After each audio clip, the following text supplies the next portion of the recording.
가을 환절기가 찾아오면서 알레르기성 비염, 아토피 피부염과 천식과 같은 환경성 질환이 크게 기승을 부리고 있습니다. 천식은 쉽게 재발하기 때문에 지속적인 치료와 관리가 필요한 질환인데요. 네, 오늘 내 몸 보고서에서는 천식에 대해 알아보겠습니다. 강동 경희대학교 병원 호흡기내과 최천웅 교수와 함께합니다. 어서 오세요. 예, 안녕하십니까. 네. 자, 천식은 우리가 완치가 좀 어렵다 이렇게들 알고 있는데 일단 구체적으로 천식이 어떤 질병인지부터 설명해 주시죠.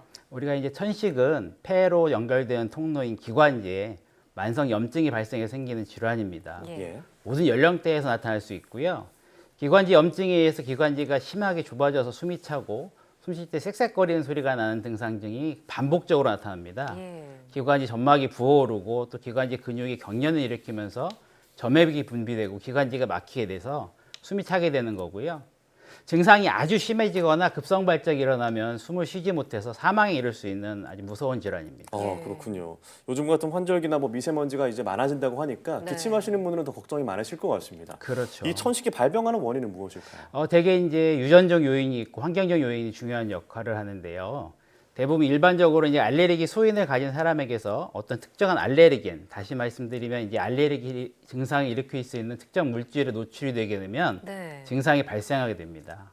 하지만 이런 특정 알레르겐이 아니더라도 차가운 공기나 감기, 요즘 문제되는 미세먼지, 흡연 등에 의해서도 발생할 수가 있습니다. 네, 유전적인 요인과 환경적 요인 말씀해 네. 주셨는데 자, 그러면 천식의 증상, 우리가 보통 기침을 계속 끊임없이 하는 것 정도로만 알고 있는데 또 어떤 증상들이 있을까요? 예, 천식은 이제 기관지에 염증이 발생하기 때문에 네. 가래가 많아지고요. 또 여러 가지 자극으로 인해서 아까 말씀드린 대로 기관지가 수축하기 때문에 산소가 통과하기 쉽지 않습니다. 그래서 네. 대표적인 증상으로는 숨쉴 때 쌕쌕거리는 증상인 천명, 숨찬 호흡곤란, 가슴 답답함, 기침이 있고요. 이런 것이 알레르기 원인 물질에 노출된 이후에 일시적으로 증상이 발생하기도 하지만 계절에 따른 증상 변화나 아토피 질환의 가족력이 있다면 이런 천식의 증상이 발생할 가능성이 큽니다. 네. 특히 평소에는 이제 특별한 질환 없이 정상적인 생활을 하는 경우가 대부분인데요. 이렇게 여러 가지 원인에 의해 갑작스럽게 증상이 악화될 수도 있습니다. 이걸 우리가 흔히 천식 발작 또는 천식의 급성 악화라고 하는데 이때 환자는 꼭 죽을 것 같은 공포를 느낄 수도 있고 실제로 심한 천식 발작은 생명을 위협하기도 합니다. 따라서 이제 천식 발작이 일어나면 즉각적인 응급치료가 필요합니다. 정말 여러 요인으로 이제 발생을 할 수 있는 거군요. 네. 네. 자, 우리나라가 유난히 이제 천식 입원율이 높다고 하는데요. 그 이유가 있을까요? 네, 천식은 우리가 이제 그 치료를 할 때 여러 가지 약을 쓰게 되는데요. 천식은 증상이 갑자기 심각하게 나타나기도 하다가도 증상이 사라지면 또 어떻게 보면 멀쩡하게 느끼는 질환입니다. 예. 하지만 이제 증상이 없다고 해서 약을 중단하거나 치료를 소홀히 하면 안 되고 지속해서 약물 치료를 해서 조절하는 질환인데 네. 특히 이게 기관지 질환이다 보니까 먹는 경구약보다는 흡입제 치료를 해야 됩니다. 하지만 이제 우리나라의 경우에는 흡입제 사용률이 다른 나라보다 좀 낮고요. 증상이 없으면 또 임의로 치료를 중단하시는 분들도 많아서 네. 특히 감기에 걸리거나 아까 말씀드린 알레르긴이라는 특정 물질, 미세먼지 등에 노출이 되면 급성 악화로 입원하시는 분들이 많습니다. 네, 그러니까 흡입제 치료를 하는 게 약을 복용하는 것보다 좀 좋다 이렇게 들리는데 그 이유가 있을까요? 네, 이제 첫 번째가 이제 흡입제가 먹는 약보다 치료 효과가 빠르기 때문입니다. 네. 네. 하지만 이제 상당수의 환자들이 이제 흡입제 사용법이 익숙하지 않다는 이유로 먹는 약을 선호하고 그래서 치료가 늦어지는 경우가 많습니다. 흡입제는 입으로 들여 마셔서 기관지를 직접 자극하는 약인데요. 우리가 흔히 피부에 염증이 생기면 상처가 나면 연고를 바르듯이 기관지에 상처가 나면 이제 흡입제를 사용해서 약물을 기관지에 직접 뿌려주는 게 가장 효과적입니다. 네. 기관지에 이제 직접 약물을 뿌려주는 만큼 먹는 약보다 효과가 빠르고 전신 부작용도 적은 치료법입니다. 네. 천식의 흡입제는 우리가 크게 두 가지로 나누는데 스테로이드라는 약과 기관지 확장제 두 가지로 나눕니다. 스테로이드제는 주로 이제 기관지 염증을 조절해서 조절하는 약으로 매일 투약해야 되고요. 쓰게 되면 이제 평생 써야 되는 약이 아닐까 걱정하시는 분들이 많은데 이게 만성 질환이다 보니까 기관지 염증이 가라앉을 때까지 좀 장기간 사용하는 것은 어떻게 보면 불가피합니다. 네. 하지만 이제 꾸준한 관리를 통해서 증상이 사라지면 주치의와 상의를 해서 약물 용량도 조절할 수가 있고요. 근데 한 가지 주의하셔야 될 거는 이제 스테로이드 약을 흡입하게 되면 이 만이나 주변에 약물이 남아있을 수가 있는데 이거를 가글이나 양치로 잘 헹궈내셔야 분해염 같은 부작용을 예방할 수가 있습니다. 네. 국내외 진료 지침을 보면 모든 천식은 흡입형 스테로이드제를 우선으로 사용할 것을 권고하고 있습니다. 네. 하지만 이런 흡입제를 사용했는데도 천식 증상이 조절되지 않거나 스테로이드 용량을 늘리거나 않으면 이제 스테로이드 용량을 늘리거나 흡입하는 횟수를 늘릴 수가 있고요. 아니면 증상이 심해져 이런 흡입제만으로 치료가 어려울 때는 즉시 병원에서 진료를 받아야 합니다. 예. 네, 계속 이제 강조하시지만 증상이 나아졌다고 해서 치료를 소홀히 하면 안 된다고 네. 말씀을 하셨는데요. 이 천식은 완치가 될 수 없는 질환인 건가요? 네, 사실 천식은 약을 어느 정도 먹는다고 해서 없어지는 병은 아닙니다. 예. 하지만 우리가 일반적으로 완치라고 하면 내 몸에 있는 병이 완전히 없어지는 것을 말하지만 네. 조금 넓은 의미로 본다면 내가 병을 갖고 있지만 조절을 잘해서 평생 없이 증상 없이 산다면 그것만으로도 완치로 볼 수 있겠죠. 이런 예. 후자의 의미로 본다면 천식 또한 완치가 가능한 병이라고 말씀드릴 수 있습니다. 네, 그렇군요.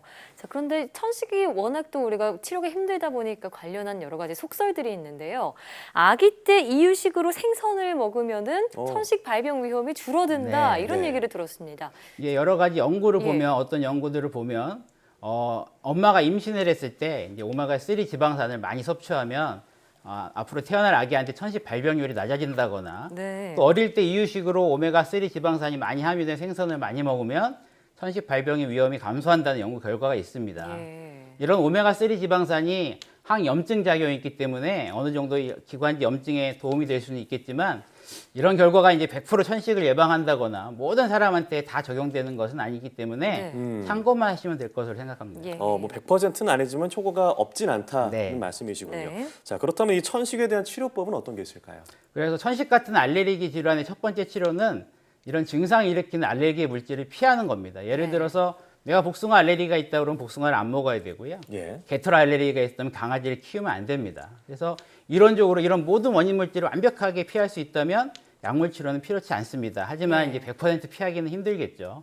또한 이런 특정한 물질이 아닌 일반적인 찬 공기나 기온차 또는 운동, 스트레스 같은 피할 수 없는 원인도 있기 때문에 이런 경우에는 약물 치료를 하셔야 됩니다. 예. 아까 말씀드린 대로 입으로 흡입해서 기관지에 직접 작용하는 흡입제를 사용하셔야 합니다. 네, 경구약을 복용하는 것보다는 기관지 흡입제가 더 효과가 좋다는 말씀 네, 해주셨고요. 맞습니다. 자, 그러면 천식을 예방하는 방법 어떤 것들이 있을까요?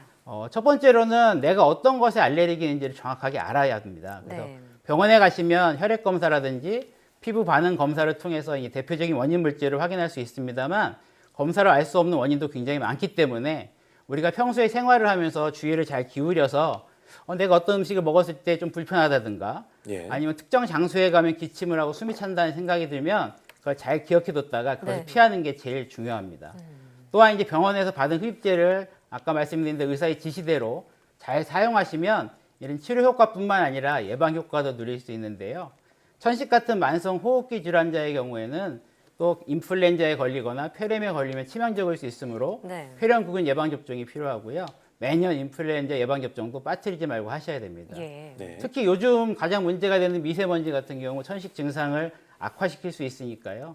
미세먼지 주의보가 발표가 날에는 외출을 삼가시고 부득이하게 외출하실 때는 반드시 미세먼지 방지 마스크를 착용하시는 게 좋습니다. 네. 예, 뭐 본인이 어떤 알레르기가 있는지 파악을 하고요. 또 처방받은 흡입제를 잘 사용하는 예방법이 있다고 하셨는데 또 요즘 네. 미세먼지 좀 주의해야 되잖아요. 네. 예, 그리고 요즘에 이제 환절기라 그래서 저도 잘 때마다 좀 기침을 좀 많이 하는 것 같습니다. 네. 좀 잠잘 때 어떤 환경이 좋을까요? 그래서 우리가 이제 환절기 때 기침하는 거는 몇 가지 원인이 있지만 첫 번째는 날씨가 차고 건조하기 때문이라서요. 네. 잠자시는 환경을 좀 습하고 좀 따뜻하게 만들어 주시는 게 제일 중요하고 예. 또한 알레르기 비염 같은 게 있으신 분들은 이 콧물이 누워서 잘 때 뒤로 자꾸 넘어가기 때문에 목을 자극해서 기침하는 경우가 많습니다. 네. 그럴 경우에는 비염약을 복용하셔서 콧물을 줄여주시는 게 기침을 예방하는 좋은 방법이 될 수 있습니다. 네, 그렇습니다. 저 오늘 천식에 대한 얘기를 나눴는데 오늘 말씀하신 것들을 잘 이제 인지를 하셔서 숙지를 숙지해서 네.